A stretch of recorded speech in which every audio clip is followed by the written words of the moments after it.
Afternoon, everybody. Back again with another fresh installment here. And this time we are in Singapore for the World Classical Chess Championship match between none other than Chinese Grandmaster Ding Liren defending his crown against the young Indian sensation Gukesh Tomaraju. So, background to the game Gukesh has got the white pieces against Ding. And it's important to know that although yes, Ding is out of form as has been considered in Ding and Gukesh's last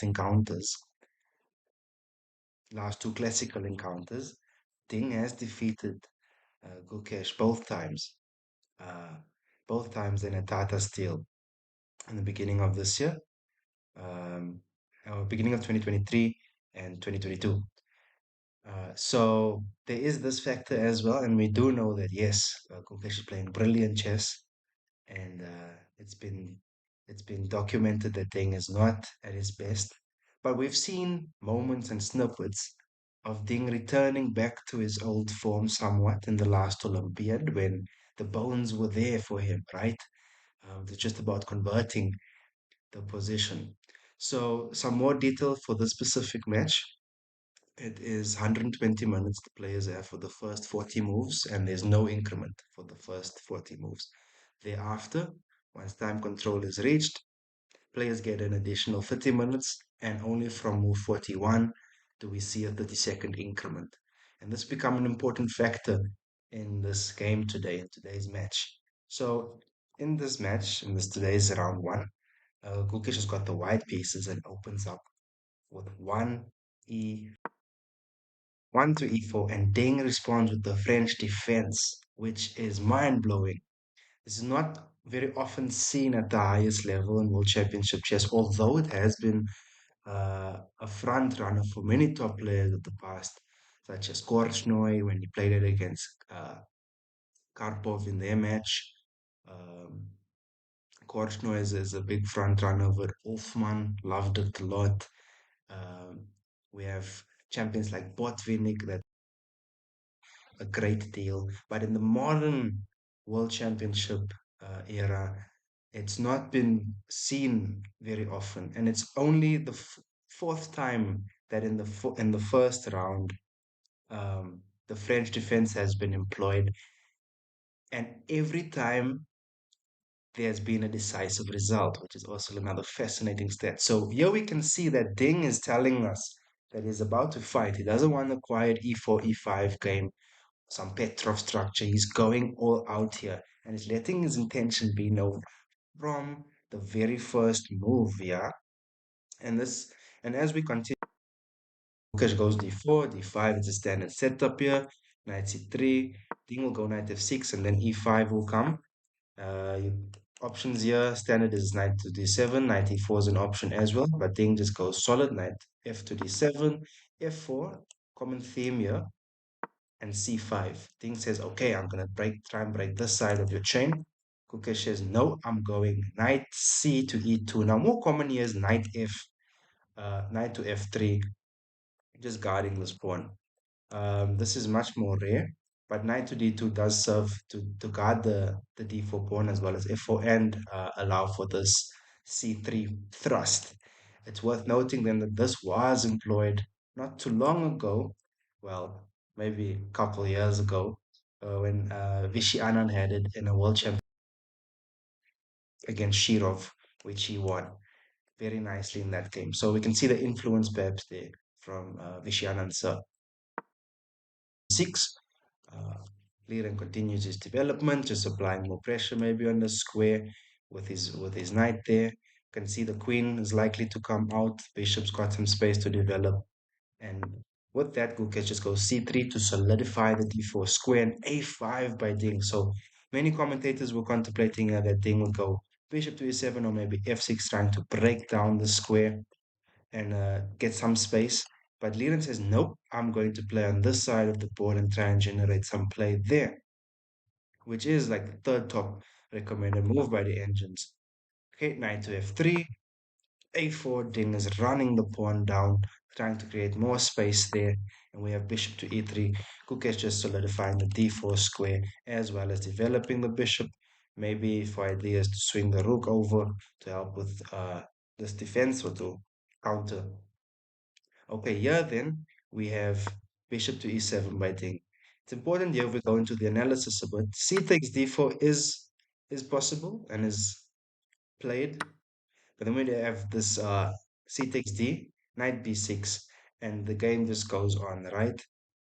Okay, and there's some potential here for knight c4, which we'll see later on that these knights that Ding has tend to they cause real problems then because they start getting these outposts, and we'll see how Gukesh then answers this. We have g4, Gukesh then attacking on the other side of the board. So we've seen it's a very common theme. Um, that these top players, when if one attacks on this side of the board, Alan says, okay, you go left, I go right, it's a fight, right? So these pawns will start running, and we'll see how Ding responds then by going queen to a5.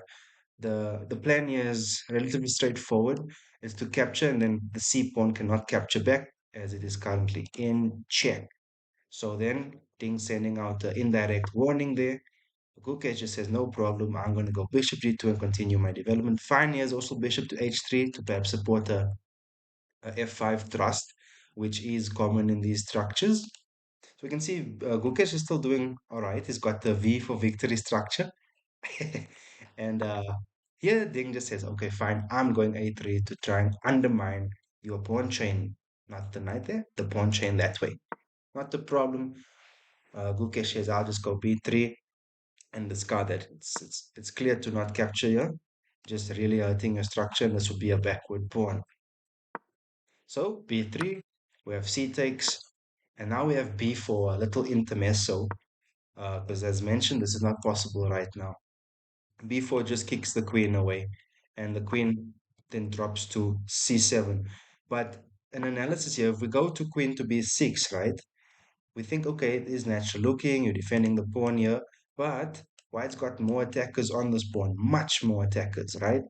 And it could lead to some slight advantage for white after knight takes, and bishop takes on d4. The queen is under attack, and the main thing here that even though, okay, white's plus 8 plus 0, 0,8 plus 0, 0,9, is that white gains the extra tempi. And now this queen c7 would be played, right? And black loses some time here. After queen c7, we get the queen e2, which happens in the game, and then h5. But the difference is with the tempi, right? So if we go back then, queen to c7 was played in the game, knight takes, and then knight to b6. Yes, Ding could capture here and just say, okay, well, let's go into a somewhat quiet game, and then but then it would be Gukesh pressing and asking the questions. For example, if we go instead of this knight to b6 move after e takes, if you capture here, bishop takes, and now knight b6. Another piece has been liquidated off the board, which makes it simpler for white to play here. If anything, the more pieces that trade off, it could be, and if the queens had to go, it could then be white that's asking the questions and pressing, because this pawn is now overextended. b4 defending, it's cutting off defensive, maybe like bishop on a3, it's just the rook defending and pawns on dark square. Some advantages then is that Ding would have the outpost on c4, but it's still unclear, right? In this position.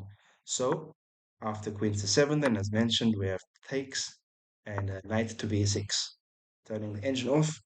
After knight to b6, then let's go back a bit.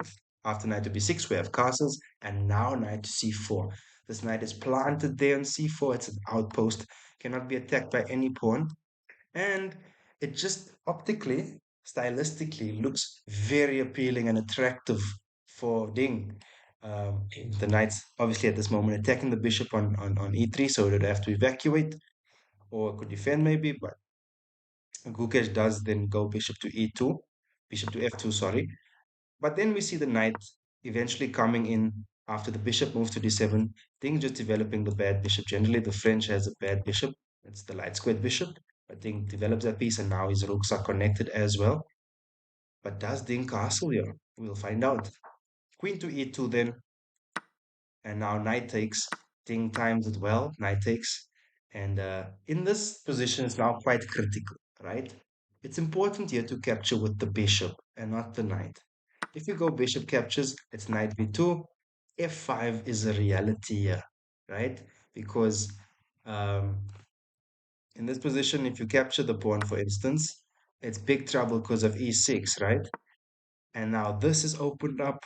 F takes e6, then bishop's attacked, so you have to capture f takes. You first capture g takes f, and then thereafter you have queen c4, but that's not a problem, again, because queen e1, you do not trade here.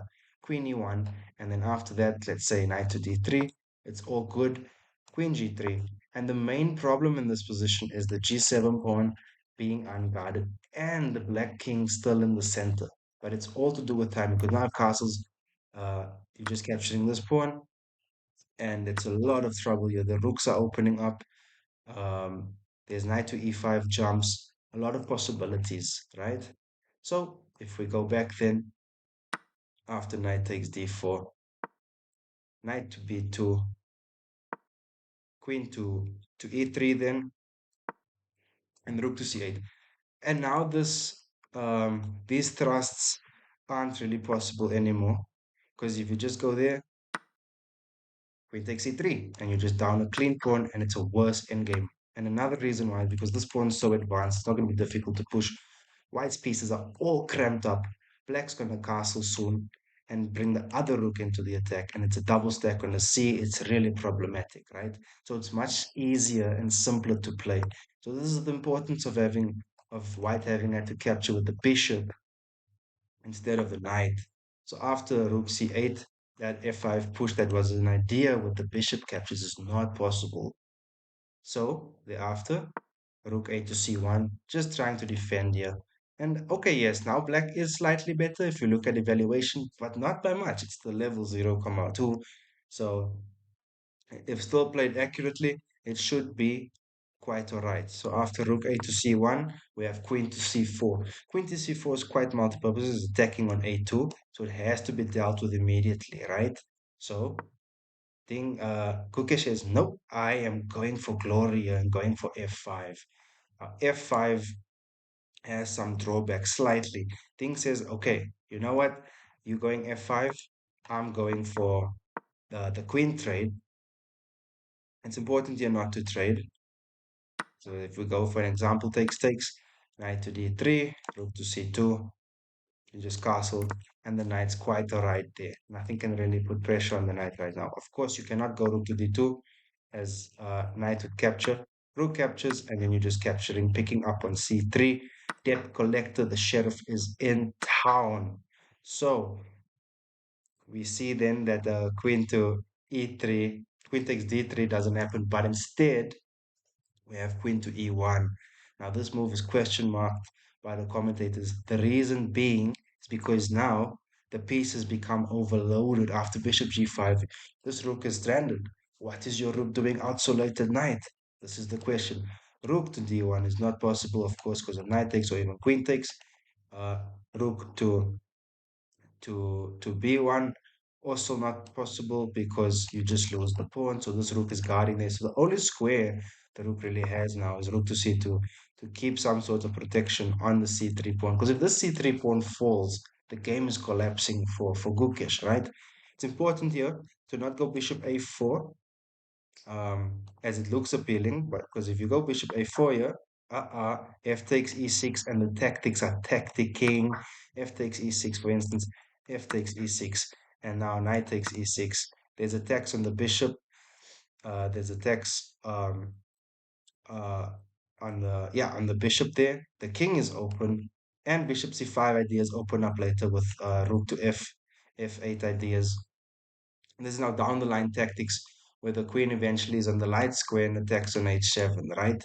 So then it's actually where the queen now has to take on c2, knight takes g7 check. Remember, the king's not castled, so this is the main drawback if we're following this variation. And then bishop b6, that open file. It's really tricky now for for for for for black in that case.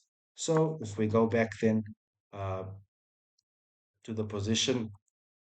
We see that after this queen e1, we had bishop and rook to c2, and here now, rook to c4, and the threat is quite direct. It's to put pressure on the knight and to remove the defender, because the knight is defending this rook. If Gukesh plays a quiet move, let's say h3, it just takes, takes, and it's game over. So a lot of pressure is on white right now. We have h4, but Ding says not a problem. I'm just infiltrating and penetrating your camp here. Bishop to f4, and then we have queen to b1, and it's worth noting that for the most uh, duration of this game, most of the duration of this game, Gukesh was up on the clock by almost an hour before reaching move 14, 15. And Ding had spent a lot of time. But here in this position, it was Gukesh that was starting to feel the time pressure and got really low on the clock. Remember, there was no increment for the first 40 moves, and we're only in move 25 now. So now, after the queen evacuated the e1 square, the c3 pawn's falling, rook takes, queen takes, and now Ding is up a comfortable pawn and positionally superior as well. F takes and F takes. Gukesh trying to go for some counterplay. Knight e2. Ding says not a problem. I'll just gobble up another pawn there on e5. Knight takes on f4. Queen takes on f4. And Gukesh, Ding's up 2 pawns here. Not much to do in this position. And now we have queen to c2. And here um, it was argued why not bishop to c5, going for some tactical ideas, because bishop c5 looks like, oh no, there's an attack on the queen and all that. And the F file being now open, and there could be tactics of queen takes h7. I'll just briefly show this.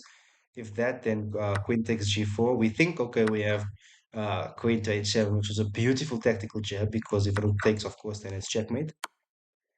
But of course, if queen takes h7, there's just a simple queen to d4 check, and then it's forced to capture, and that mating net falls down, and then black has a very comfortable endgame here, being up 2 pawns.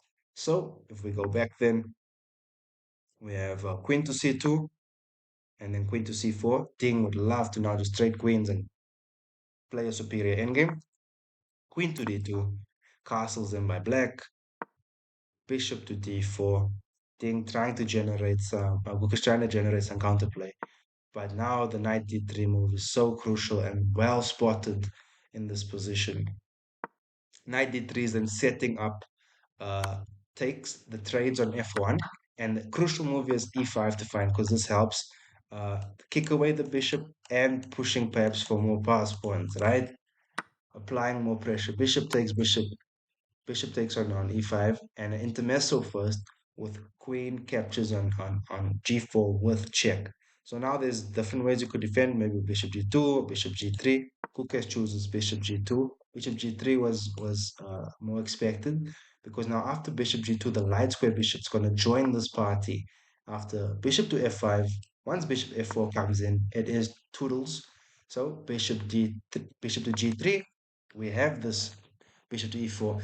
And technique here, very important to share for the listeners, that Ding is up 2 points. So Ding is just trying to simplify the position, trade off as many pieces now.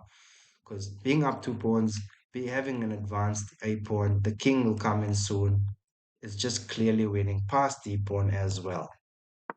So Gukesh here, with literally under 20 seconds, made his last 2 moves. King to h2. It's now simple h6. It's important here not to capture on g2, otherwise you just get mated there on f8. That's why h6 is played, to make some sort of escape for the king. We have bishop to h3 then attacking, but now queen to d1 simply is just threatening mate in one. And Gukesh made this next move 1 second on the clock to reach time control. Bishop to d6. But all hope is lost now. After Ding just gives a check, he's collecting this pawn on a2 as well. So king to g3, queen takes on a2, bishop to e6 check.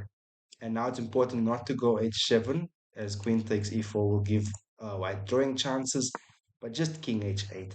And in this position, uh, the challenger, the young challenger from India, resigned. And it's clear, because after this, there's not much to do. If we look at the valuation, um, after king h8, and it's suggesting strange moves like queen to g1 to stop this. But then after that, queen to b3, and you're just running the pass pawn. So this is the main crux in this position. Plus, there's no real ammunition to deliver an attack here. The bishops do look ominous, but the king is well guarded and safe there, and AJ tucked away cozily as Ding just annihilates and plays with top precision in this game. So, yes, guys, thank you very much for tuning in.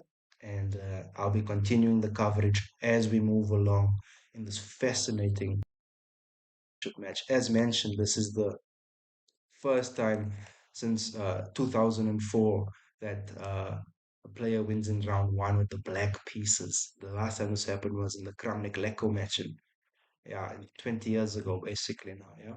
So Ding is really out fighting, showing the world that, look, I might be down, but I'm not out, and I am still your world championship.